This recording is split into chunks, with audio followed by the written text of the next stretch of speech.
If there is a guy whose lifetime has been spent serving the country and serving the community, it's Dexter Pitts. And what you're going to hear in this episode is he has been in the middle and in the thick of it, in Iraq, in combat, and in the United States, in a community that's being torn apart by violence and by race riots. And he stood up and spoke out about who he is and what he stands for. And by the time you get to this episode, I think you're going to have as much respect for Dexter Pitts as I do in this episode of Unbeatable. These stories of triumph over adversity will help you handle your toughest days in life and become unbeatable. This episode is brought to you by my friends at the Solomon Foundation. They have more than 7,000 investors, and they're helping the local church grow. And if you want to partner with the Solomon Foundation, you'll get an excellent return while you're making an eternal impact. The best way to find those guys is just go to thesolomonfoundation.org. Now here's my interview with Dexter Pitts. Dexter, thank you for being willing to be a guest on Unbeatable with me today. I've been looking forward to this with you. Mr. Strucker, I appreciate you having me, sir. Thank you so much. Can't tell you how long I've been waiting to actually talk to you and meet you. This is awesome. Oh, man. I just said a second ago, right before we hit the record button, and we're going to have some fun today because I feel the same way about you after hearing about your story and all that you've done, not just for our country, but for your community. Man, we're going to have some fun on this episode. I'm ready. Let's get into it. Hey, I just got back last week from, we didn't talk about this. You're not even aware of this, but last week I was up in New York. I made a quick trip up to Fort Drum, New York. And believe it or not, I was with the Golden Dragons for one morning while a friend of mine, Kenny Thomas, and I presented a official replica of the Black Hawk Down print. And I told those guys up there, guys and gals up there, how impressed I was with the warriors from this Army battalion way back in Somalia, and how impressed I am with what they continue to do today.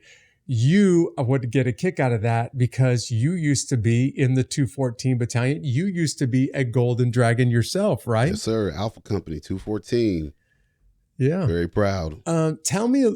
Tell everybody a little bit about why you ended up in the Army, what it was that led you to the U.S. Army, and why the infantry.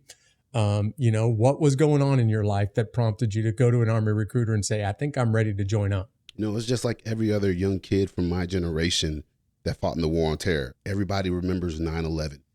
I grew up in the military. I was born in Fort Knox. My father was a tanker. So for me, it was, I'm never joining the military. I'm not joining the Army. I don't want nothing to do with the military. Yeah, I'm around these guys every day growing up, and I don't want anything to do with it. I keep making friends and having to move.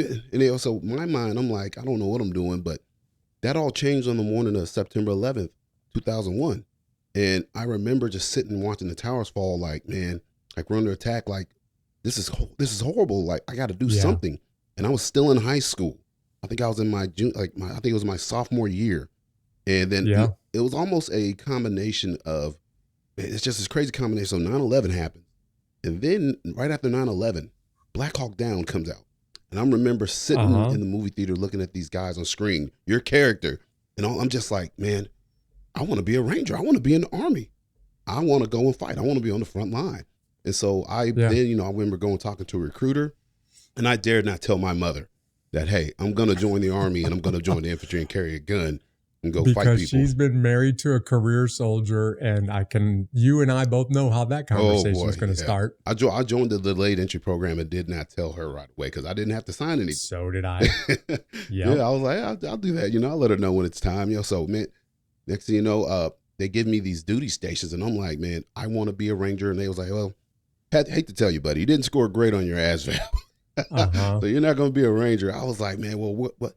I just want the infantry then. That's fine. And they give me a list of places, and they were like, hey, if you want to fight, 10th Mountain Division is where you want to go. Those boys are always on the go. And I was like, those are the guys from Black Hawk Down that went in to get the Rangers out. Yep. I was like, sign me up. And the next thing you know, I'm in boot camp. And the biggest regret I have in boot camp, my drill sergeant O'Neill, was a Ranger. And I had the opportunity in boot camp where they came, they're like, hey, we're taking guys to the RIP program. Yeah. This is your chance. Right. Do you want to be a Ranger or not? And me and my girlfriend at the time, we were talking about getting married. And I was like, man, I got to go get married. Yeah. I remember my drill sergeant saying, either you want it or you don't, man. This is a once in a lifetime opportunity. The biggest regret of my life is I passed up that opportunity to go to Ranger school because I don't know what could have happened. I don't know. I mean, I tell people all the time, right? I wouldn't have quit Ranger school, but at the same time, I probably wouldn't have made the standard, brother, because I could not. Well, we'll see. You know, it's almost impossible to say what would have happened to guys and gals that never got a chance to go to Ranger school, just because the dropout rate is so outrageously high. I wouldn't have been able to keep up with y'all running. I can promise you that. But I'll just tell you this, based on your life and what you've done since you joined the military, man, I am absolutely convinced that if you got the shot, you would have made it. Man, that's one thing I tell people. I don't quit. I am tenacious as all get out. And that don't quit attitude is the reason why this podcast exists. It makes all of the difference in the world. Hey, did you know that you and I were in Radcliffe and Elizabethtown, Kentucky at the same time? Really? Yeah. Right after I left the Army's Ranger Regiment as a sergeant, I went away. I did some school while I was still on active duty, and I went away to go pursue an education, a seminary education, and I needed a job that would get me close to a theological school. So I asked the Army to send me to the University of Louisville in Kentucky. Really? And I started off, I worked there day in and day out, but I began by living on Fort Knox and then quickly moved to a little house down a dirt road in Elizabethtown, Kentucky, and I made the drive every day, 62 miles one way from my home to the office and 62 miles back. But I love living in that part of Kentucky. Man, it's so beautiful. It's a unique place. It really is. Yeah. So for the listener who doesn't have any idea about how beautiful this part of the United States is, we need to help them understand how to properly say this word, because most people, when they see the name, they inevitably pronounce it Louisville. Help them out, man. That is not at all how the name is pronounced. Tell them how to pronounce the name correctly. If you're watching the video podcast, watch my lips. If you're listening to the show, an audio listen. Louisville. Louisville. That's right. It is.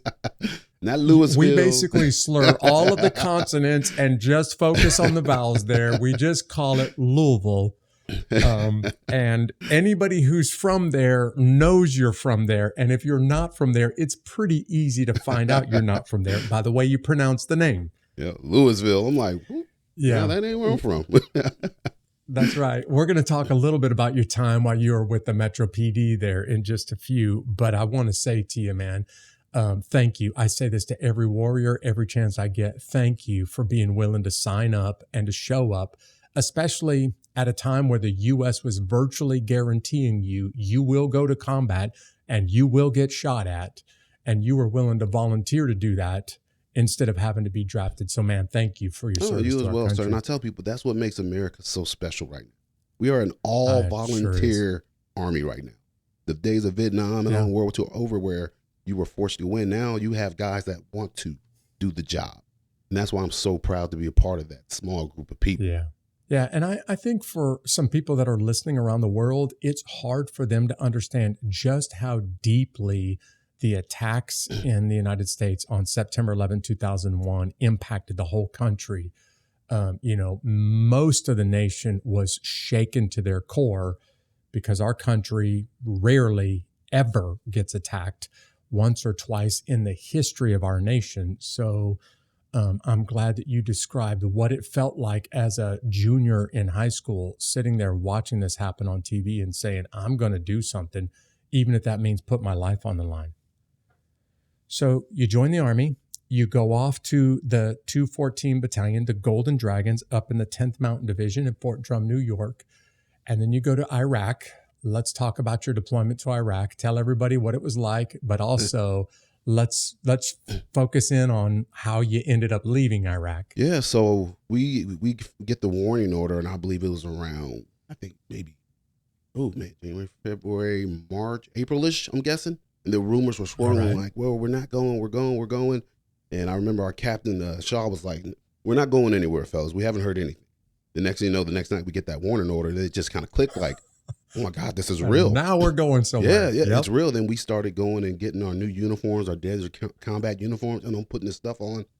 And then we're training, and I'm sitting there thinking like, man, this is really happening. Like, I'm really getting ready to go to war.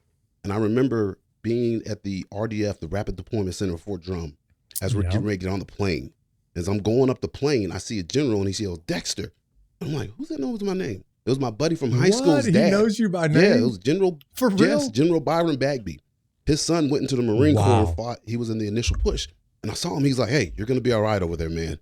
And then as I remember getting on the plane, sitting down thinking, oh my God, this is it. And I remember when we touched down in Kuwait, like 18, 20 hours later, and that cabin door opened. And I just remember feeling that heat come inside the cabin and just breathing in the hot air like, oh man, degrees, this is going to be rough. 130 degrees Fahrenheit. And so we stayed in Kuwait for 30 days where we acclimated and got trained up. And I can't remember the name of the base, but man, then next thing you know, we crossed the berm like 30 days later. I remember my sergeant in the headphones saying, we're officially in Iraq, boys. And I just remember I was just tuned in, man. Everybody, we were joking and laughing before. Nobody was laughing and joking now. It was like, man, this is real. The IED threat's real. People want to kill us. And then we finally made it to Camp Victory, where we ran operations out of there. And we were in the area of, I think somewhere in West Baghdad for the first couple months. And I tell people like, it must have been like an intense trial of combat. That's what I was expecting. Everybody thinks like when you're on combat every day is like your gunfight. No, man, the first couple months we were driving around the country looking for trouble. And I just remember sitting in the back of the Humvee one day, I'm just playing with my rifle, and I'm just like, man, antsy, like, man, when are we going to get to do something? Sergeant Pedro was with us. Sergeant Pedro fought an operation in the county with the 101st. He was like, you really want to? He was like, you really want to get in combat? He's like, do you know what it's like to see your friends die? Do you know what it's like to get shot at? He was like, you know what? I hope nothing happens. And I just remember that kind of struck me like, man, oh, well, he's got a point, but still being a young soldier, you do all this training. Yeah, everybody wants to do their part. You want to do your part. You want to do what you're trained to do. But it got real in August when the Bravo Company Barbarians from 214, they started taking casualties, and they lost their first people. They lost Private Waters over in Solder City.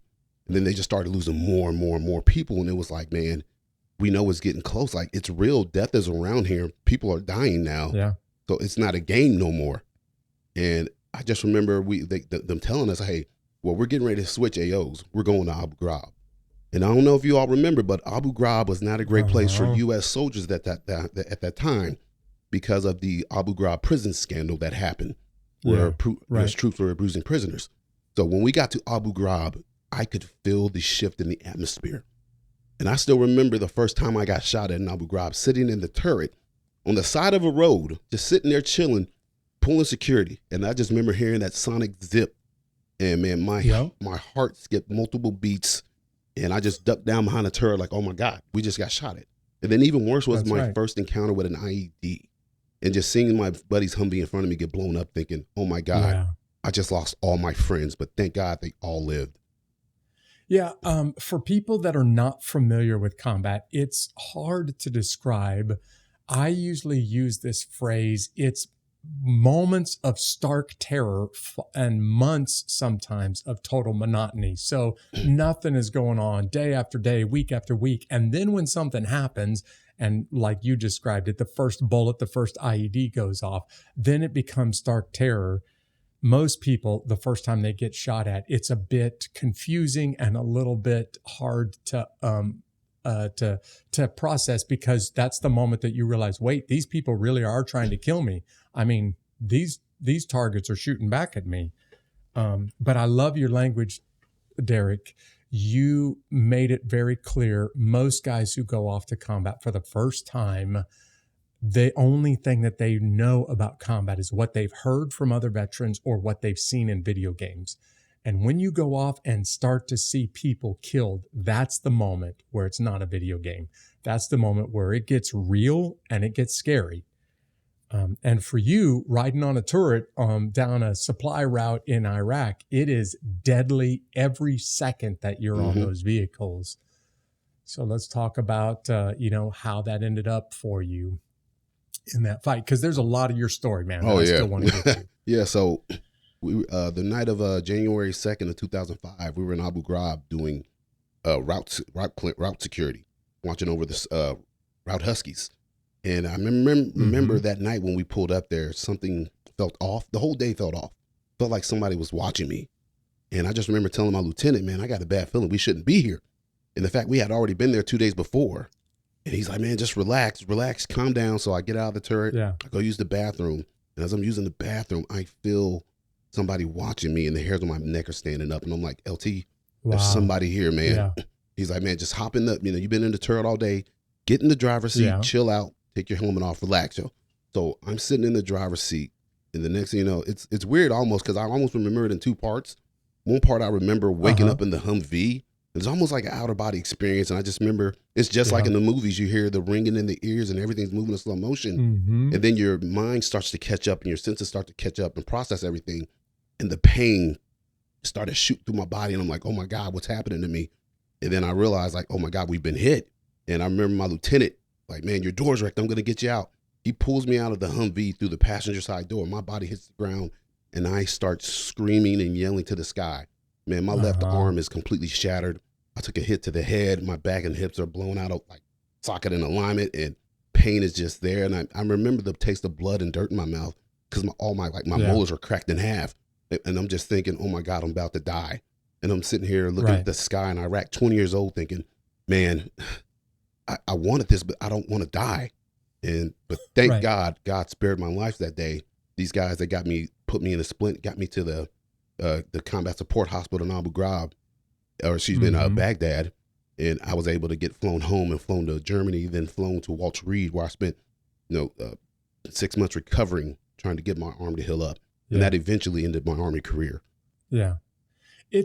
I think it's difficult. A lot of guys and gals from combat have described what you just said, Dexter. They have this, something's not right, and I can't put my finger on what's not right, and I got a really bad feeling, but I got no way of backing up this bad feeling. And a lot of them had that same experience as you before the big fight or before all of the action.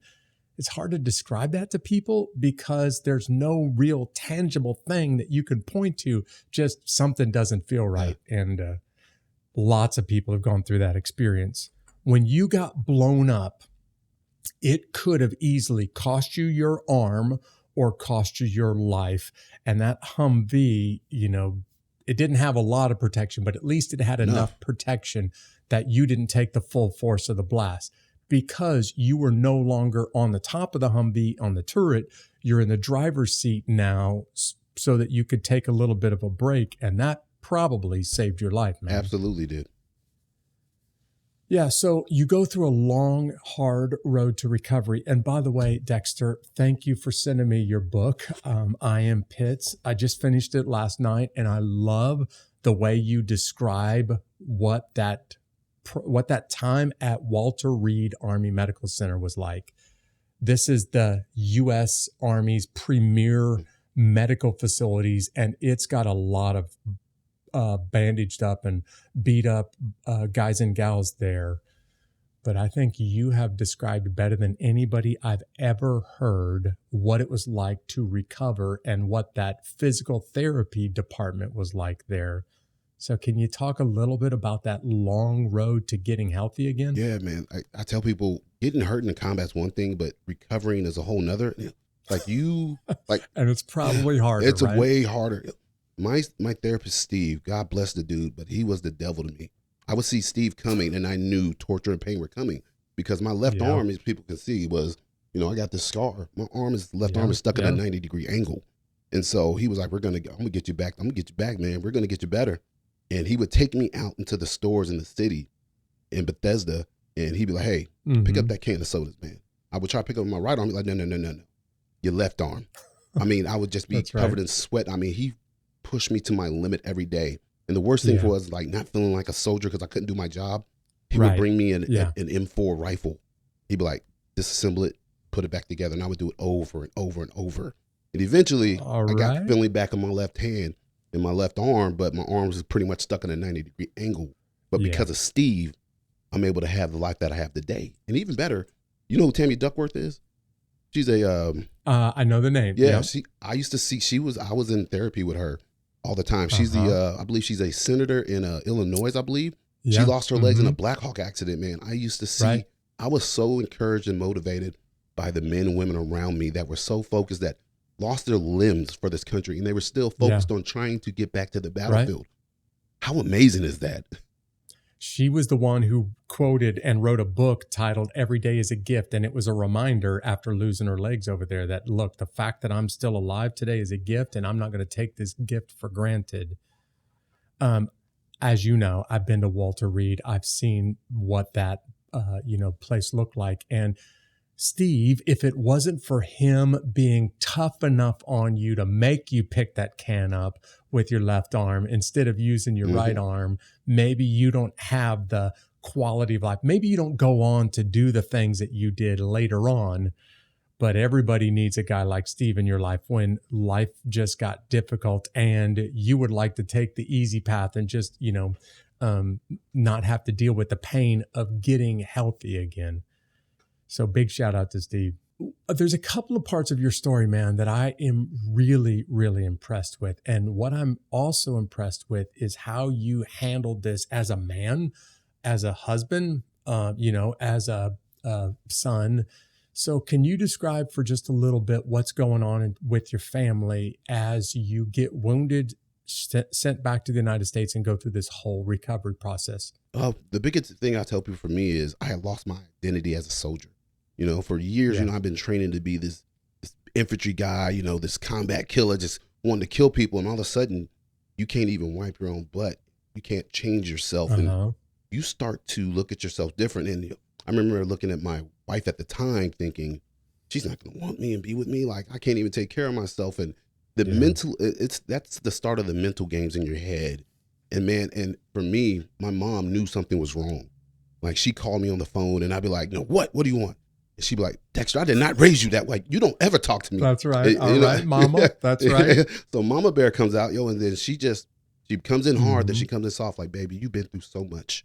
Like, I understand you're tired and you're sad. And for me, man, I finally broke down and started crying on the phone. I had not cried in years, dropped a single tear. Yeah. And the next thing you know, I'm crying and my mom hangs up the phone and I fall asleep. And then I remember I'm sitting in my hospital bed and then I have this feeling of peace and security comes over me.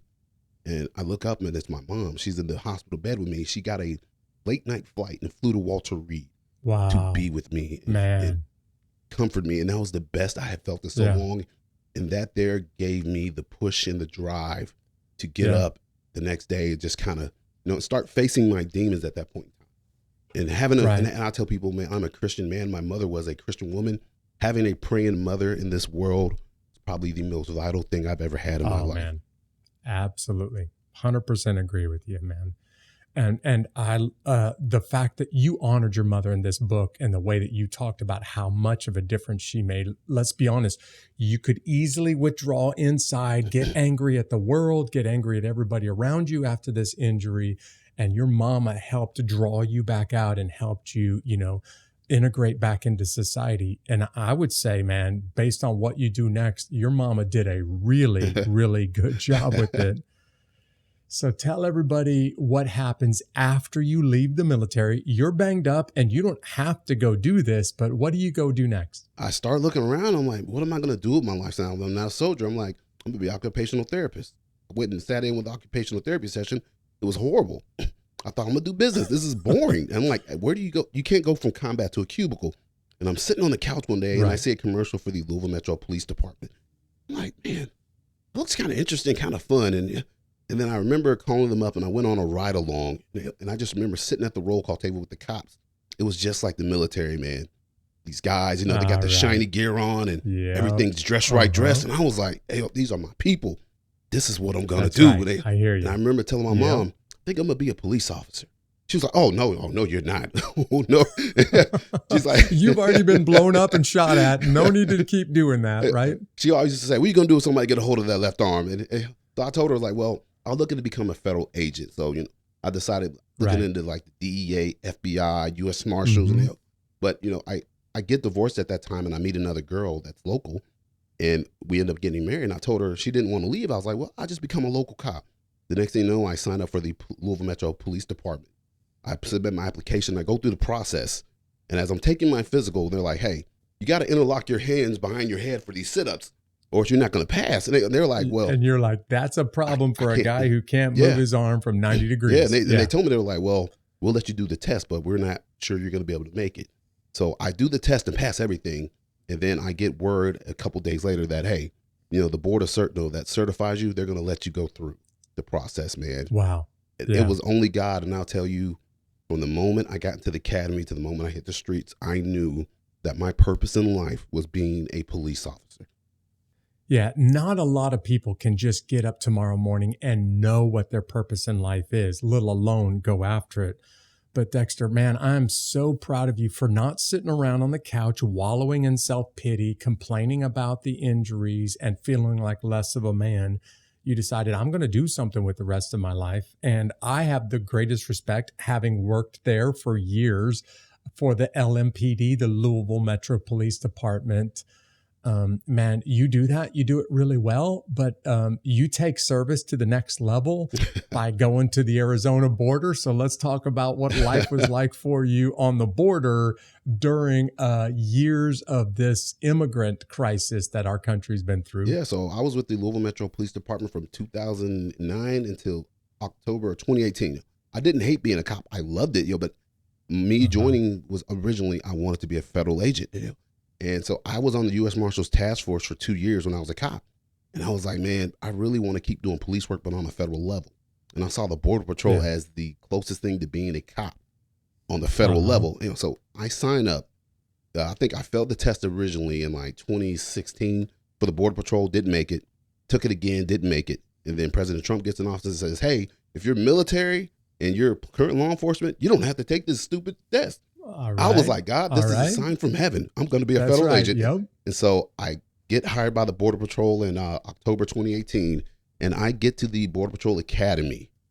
And let me tell you, brother, that was the hardest training I have ever undergone, especially as an older person. I was like 35. Yeah. And these injuries, man, I got my butt kicked every day, mentally, physically, emotionally. It was the hardest training I'd ever done. I'd rather go back to Army OSIT training. Infantry because I got pushed to the max every day, but I finally graduated and made it out, and I made it to the border, and I was out in the field, and I liked it and I enjoyed it, but it wasn't what I thought. And the one thing, chasing illegals in the desert was cool. It was fun. I mean, but man, I'm a big boy, and the cardio in the mountains was not there for me. Chasing these, it was miserable. I didn't make that connection until just now. It was miserable, but I enjoyed it. But also at the same time, I was missing the connection I had making with people in the community when I was on duty. And I was like, man, it's fun. It's a great job. I'm making good money, but I was miserable because I became a cop to make a difference in people's lives, and I wasn't making a difference in people's lives like I was as a cop. Right. Don't get me wrong. I was getting a lot of money on being a federal agent as GS9, but I was just like, this isn't what I thought it would be. Right.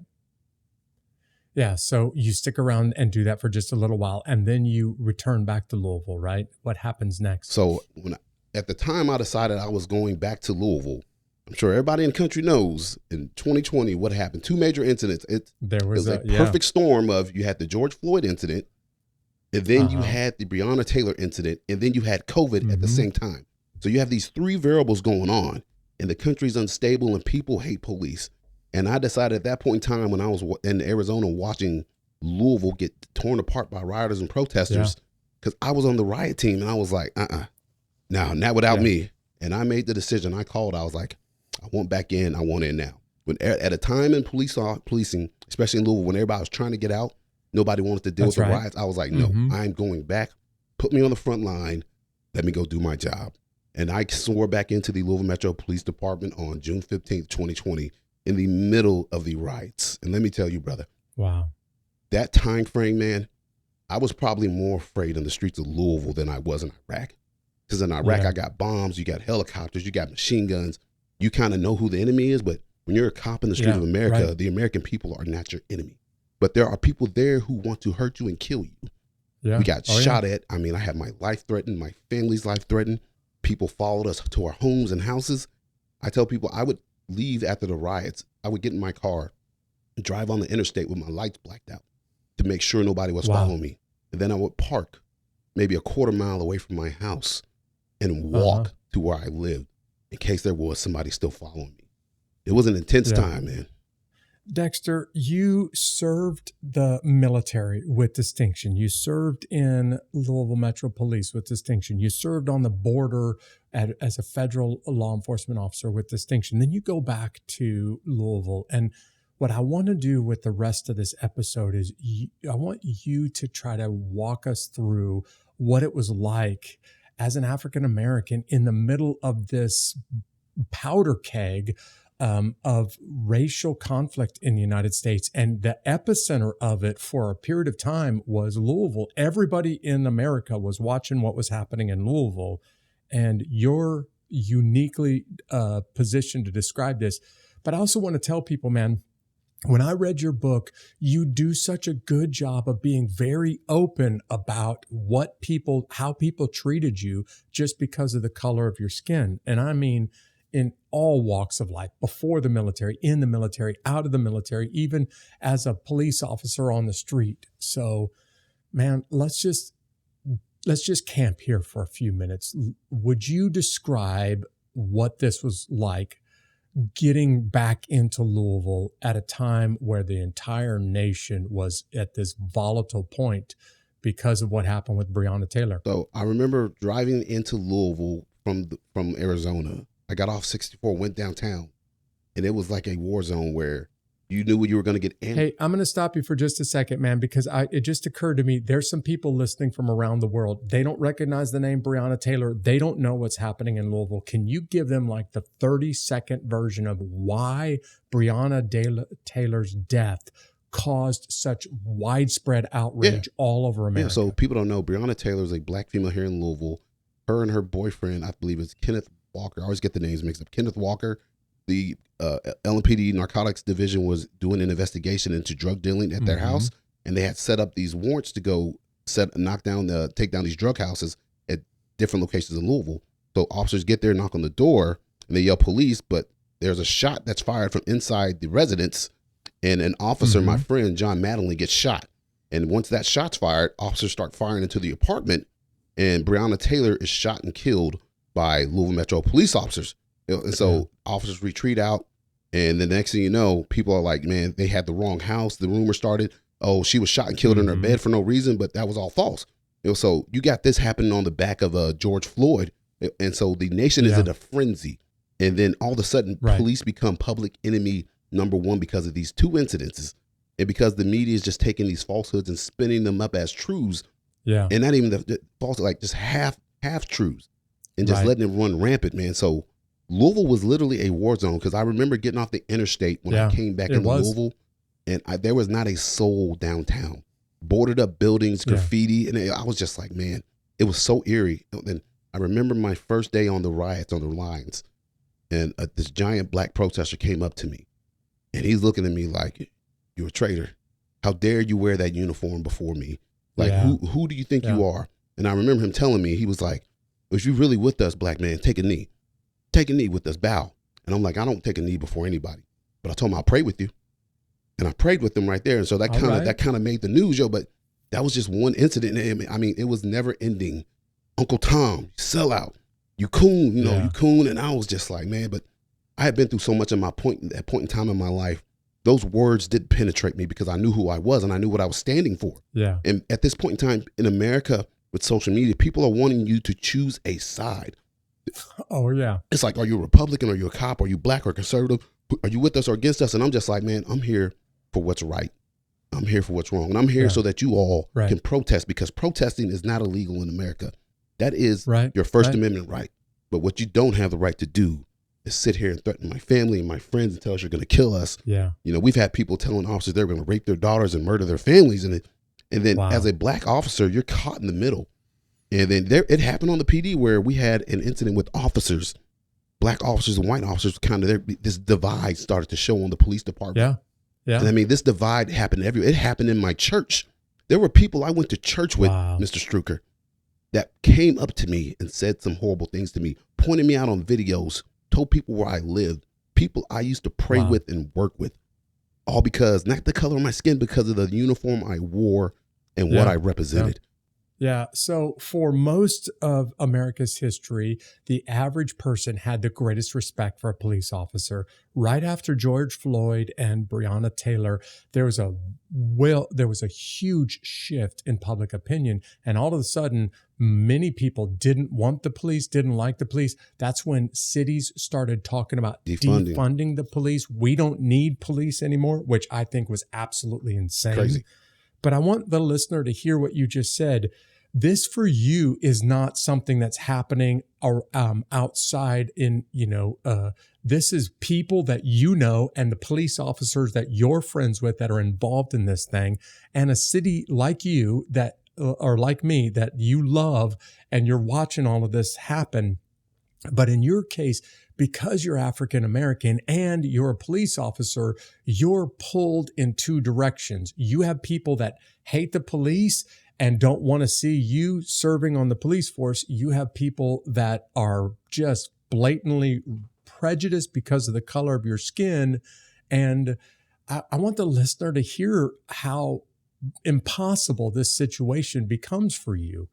And not just for you, but for a lot of people in the same situation, man. I'm going to say it wasn't impossible for me, but I'll say this. The one thing I loved about the police department is the same thing I loved about the military. When I was on that ground in Abu Ghraib on January 2nd, 2005, and I thought I was losing my life, I did not care what the color of the men were in uniform that were coming to my rescue. I just wanted an American. I wanted my brothers. My brothers are black, white, Asian, Hispanic, you name it. Atheists, Christians, Jewish. I got brothers of sisters of all different flavors, man. And that was the one thing that when I was in Louisville during this time during the riots, where I was like, I am so proud to be standing next to these guys, because while the rest of the world is falling apart, the rest of the country dividing on color, a lot of us were just banding together as like, bro, they're saying that we're all racist, and we're just sitting there like, bro, me and my best friend, the white guy, he was 82nd Airborne. Me and him just joined up like, all right, like that's my dude, man. Like that's my brother. And everybody's falling apart, and everybody's wanting to rip that apart. And, united we stand, divided we fall. The only reason we made it through that time as a department, especially in the smaller groups during this riot time, is because we banded together to look after one another. And it's so crazy where we're at in this point in America, where we've gotten so far from Martin Luther King's judging somebody by the content of their character and not the color of their skin, to where we're going back the complete opposite way. But that is why I decided to come back and stay a police officer, because somebody has to be here to set the example. Somebody has to do it. And people are still quitting this job every day. And I understand, and I don't blame them, but I'm not going anywhere, because I know that this is my purpose. And, the Constitution means something to me and my fellow American people, whether they like me or not, whether they want to cuss me out or not. Hey, I'm okay with you getting in my face as an officer and saying, I hate you and what you stand for. That is your right. And I almost died for that right. And I will continue to do so.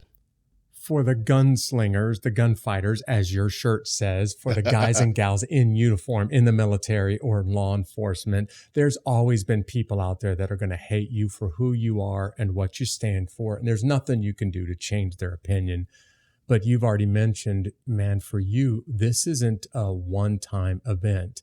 You've kind of lived through this from childhood in the military, and now you're at the epicenter of it in Louisville while it's going on. And you've handled yourself with dignity and with respect, man, and showed yourself a man worthy of honor, even when you could have, got into the middle of throwing racial slurs and, everything else, man. I have so much respect for the way that you handled yourself. It's not about me. I tell people when I'm in that uniform that everything I do and says matters, and it's not a reflection on me. It's a reflection on that uniform and that department. And I was like, the last thing I ever wanted to do was make this profession look bad or shame the people I worked for. Yeah. And that's what makes law enforcement such a noble profession. that and the brotherhood and the sisterhood, the camaraderie that you just described. And outside of the military, I'm not sure that I've seen that kind of deep camaraderie anywhere else except law enforcement. Would you describe for people what's going on now, what you're doing now, and where you're serving? So I ended up actually leaving the Louisville Metro Police Department this past November because I still love that place. I tell people if they want to work there, I'll put in a word for you, but things got so political. And it wasn't the same police department I left when I came back.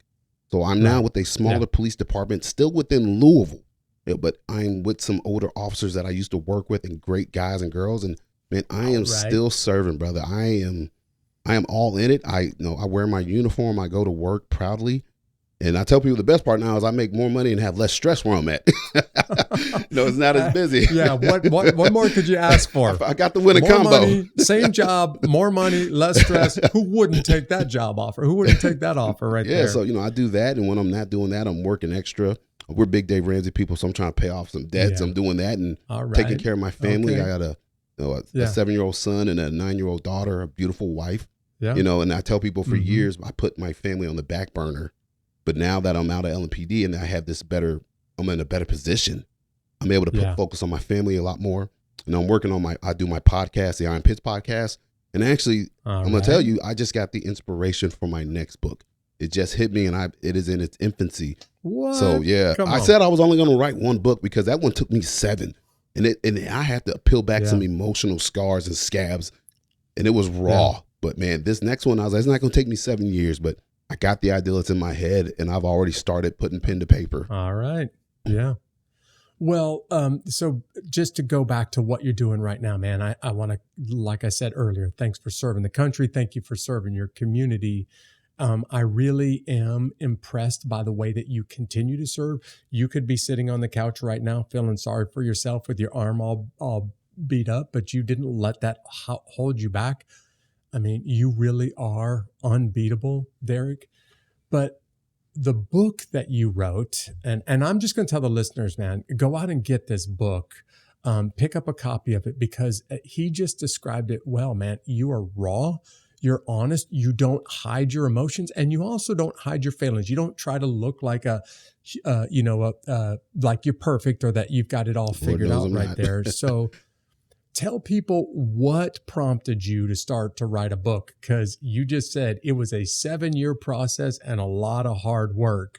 Why did you start it? What kept you going? So in 2015, after the Michael Brown incident in Ferguson, Missouri, I'm sure you all remember Officer Darrell Wilson incident, shot and killed Mike Brown, and the riots. That was my first time seeing riots. And I remember I was so on Facebook and engaged on social media then. I'm just arguing with people all day back and forth while the police are good and we got to do this and that. And I was just like getting worn out trying to explain to people why me as a black man, why I'm a conservative or why I love America when everybody's telling me not to. And I was like, man, I'm not going to sit here and argue with people. Like, you know what I'm going to do? I'm going to just start writing a book. So I remember I was working at a side job at Taco Bell at First and Broadway, just sitting there. Taco Bell. Yeah, just homeless people walking by and I'm just sitting there typing away. I would just type. And man, and as I was typing over the years, I realized that the tone of my book at that time was harsh and it was not one of love.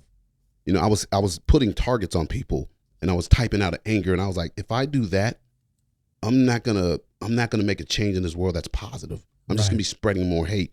And so the book started to shift towards me telling people who I am, what I believed and what I was. What really changed it was when my son was born. And I was looking at my kids and I remember I was like, I know my father, but I don't really know my father that well. Right. And he's in my life, my whole life, but there's just so many questions I have. I was like, I don't want my kids to have any questions about who I am, what I believe and what we stand for and how I got to be this person. And so that was kind of the catalyst that really pushed me to start finishing the book. But what really pushed me to finish the book and publish it in 2022 was the 2020 riots and 2021 riots because the night we got shot at after the Breonna Taylor verdict and 2 of my fellow officers got gunned down in front of me, I went home that night and I told my wife, if I die, my story dies with me. And I don't want nobody else being able to tell my story. I want my kids to know who I am from my perspective, not the world's perspective. And who better to tell my story than me. And man, it took 7 years because there's so many things. Like a lot of people don't know the suicide, my mom's suicide while I was on duty as a police officer, a young officer. Yeah. I took my mom off life support while wearing my police uniform. Yeah. And I tell people that story is so raw, so real, and it hurts. And when I got to it, my mind shut down. You know, my mind completely shut down and did not want to revisit it. It took me months to get past that barrier to where I could write about it. And so I would just get to these parts and I would just keep writing and keep writing and keep pushing and keep writing. And then the next thing you know, boom, it's done. I'm a published author. Yeah. So, all right. And not only that, but you just described it well. You've got a story now for your children and generations that come after them to look back on who you are as a man and what made you tick. And you described that really well in the book, I Am Pitts. I want to kind of go back to something you said a minute ago, man. And I'd like to wrap this episode up here. You're working at a Taco Bell as a part-time job trying to make a little bit more money because let's be honest, the average law enforcement officer in the United States doesn't make a lot of money. Many of them are just barely getting by. And most of them that I know have to work a second job. You get, we're asking you to put your life on the line every day that you put your uniform on, but we don't pay you enough to even really take care of your family. So you're working a part-time job at Taco Bell, writing a book. And you're in the middle of this polarization of America. Now, I'm going to put you on the spot, man, and I'm not gonna set you up here, but I just want people to hear, man, you have described well for the listeners in this episode what's currently happening in the United States, and you use this phrase, "Divided we fall." So when you are in the middle of those race riots, and I don't know a better term for this, when you're in the middle of the nation being torn, the fabric of our country being torn apart, people are pressuring you to choose a side and to pick a team and to basically, either you're with us or you're against us. But you resisted that, and you resisted that very well. You described how you resisted that in the book. I want you to discuss with the listener for just a few minutes how hard that was for you, because it's hard for me and anybody else who wants to stand for what's right instead of standing for what's on the nightly news tonight and for what's right now on the headlines. And then tomorrow, something totally different's on the headlines, and you're supposed to stand for that too. So tell everybody why you were able to stand your ground, hold your convictions, and not become part of the problem, but to help become part of the solution. So a lot of people don't know, but if you read my book, you know, at one point in time, after I got out of the military, I was looking for a tribe. And I got hooked up with James Gandolfini from the Tony Soprano. And I did a documentary, and I went to Italy with Spike Lee, the famed director. And so I got in with these guys, and I tell people, at one point in time, I was becoming a black separatist, a black extremist, because my mind was so open and I was wanting a tribe. I needed another group of guys because I didn't have my army guys. Yeah, and so I started going down this road of, we didn't land on Plymouth Rock. Plymouth Rock landed on us, And so, and the thing is, I was never raised that way. My grandparents grew up my family grew up in Mississippi picking cotton, but I was never raised to be a victim. And all of a sudden, I started becoming this victim through in my later years of my life, and I'm just like, what is this really getting me? And I kept talking about the white boogeyman, and I'm like, the dudes I know that were white, they saved my life. And I'm like, so all this stuff we're seeing on the news about evil white people and, bad black people, and I'm just like, that's never been my lived experience. But for some odd reason in the world today, we love to take on other people's perceived struggles and other people's lives that never happened to us. I was never a victim of slavery or like extreme racism. I've dealt with it, but I was never a victim of it. So I just started looking at my life for what it was, the people that had been there and the people that had been around me. And I'm like, it's not fair to me to be mean to somebody or judge somebody based off of somebody else's perception of that person. And the thing is with social media, Mr. Struker, social media, it's a great thing, but also it is a horrible thing. People get into these, these groups in there, and they're just echo chambers, man. And I was living in an echo chamber at one point in time, and I was like, I don't want to be in an echo chamber. And one of the hardest things I ever had to do was stand up and say, my name is Dexter Pitts. I'm black. No, I'm a conservative and I love America. Because the moment you do that and you step outside of the crowd and you say, hey, you're going to get criticized by everybody. And the more I got criticized, the stronger I got. And what made me stand firm was my belief in Jesus Christ and standing on the word of God, that there are just some things in this life that are inevitably true. And I took what my mother put in me and my father put in me. And I decided, you know what? These are what I stand for. And this is how I'm going to raise my family. As for me and my house, we shall serve the Lord. And so everything I've done and I do. I love that Bible verse. Yes, sir, I try to do for the man upstairs. I'm not perfect, but I was like, the life I'm living, is it a life that's going to make him proud and make him say, well done, thy good and faithful servant? And you know what? I tell people, the Bible says, go and be fisher of men. It does not say go and be fisher of black men, white men, Hispanic men. That's right. Yeah. It just says men, and men and women come of different colors. And so the one thing I wanted from my book with people to take away is you have to be comfortable being yourself in a world in which the pull is so strong to just blend in with the crowd. And the thing is, I see people now with purple hair and different color hair. Everybody wants to be so different. And I'm like, you don't have to try to be different because you already are. Nobody else in the world has your DNA. God only made one of you. And even if you got a twin, your DNA is still different. You are unique. That's right.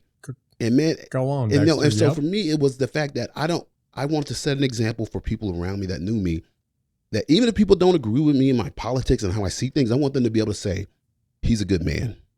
He's a good dude at the end of the day. And I want that to be, for my children. I want them to see how I live, not just see, not the things I say, but see how I live daily and how I treat people that can't do anything for me, and how I sacrifice for people who can never do anything for me, because that is the right thing to do. And that is what God would want us to do.